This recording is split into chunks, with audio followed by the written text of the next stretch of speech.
بتحب المشاهد الساخنة ومشاهد الكبار فقط، ومش خايفة من الموت، وشايفة إنها هتكون مرتاحة أكتر وفي دنيا صافية عن الدنيا اللي عايشة فيها.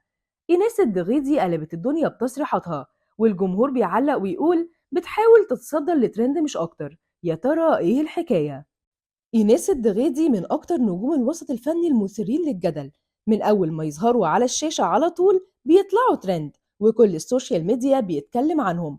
لكن كلام إيناس المرة دي في برنامج حبر سري كان مختلف تماما، وخلى الجمهور يشن عليها حملات هجومية كبيرة، ويتهموها إنها بتحاول تتصدر لترند بالكلام اللي هي بتقوله.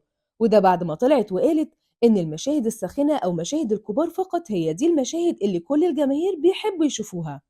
ووضحت ده وقالت الجمهور بيحب يشوف اللي ما يقدرش يعمله في الحياة، علشان كده بيحبوا المشاهد الساخنة. وكل النجوم اللي عملوا أفلام جريئة وفيها المشاهد دي كان عندهم شهرة أكتر من اللي ما عملوش. الفن مش مهنة سهلة، والفن مش حرام، واللي بيحاسب عليه ربنا. وكملت كلامها وقالت اللي بيتكلم عن التلامس والكلام ده في الفن مخ وعقلية، واللي يحرم الفن ناس مشوهة فكريا ومش عارفة عايزة ايه. وكل واحد بيختار في الحياة بيبقى عايز إيه، والناس تختار وتتحدى وتواجه، يا ما تدخلش الفن من الأساس.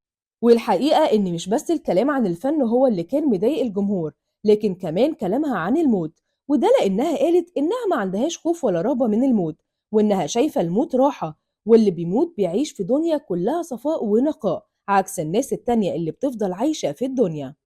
وكملت كلامها وقالت مش بخاف من الموت خالص، ولما أحب حد أقوله إن شاء الله تموت، وعندي اعتقاد في الموت غريب، واعتقاد إن في الحياة بعد الموت أكتر راحة وصفاء. دايما نفسي أشوف الموت، وشايفة حاجة حلوة قوي في الموت، والموت عندي شيء جميل، بس مش عايزة المرض وانتظر اليوم ده.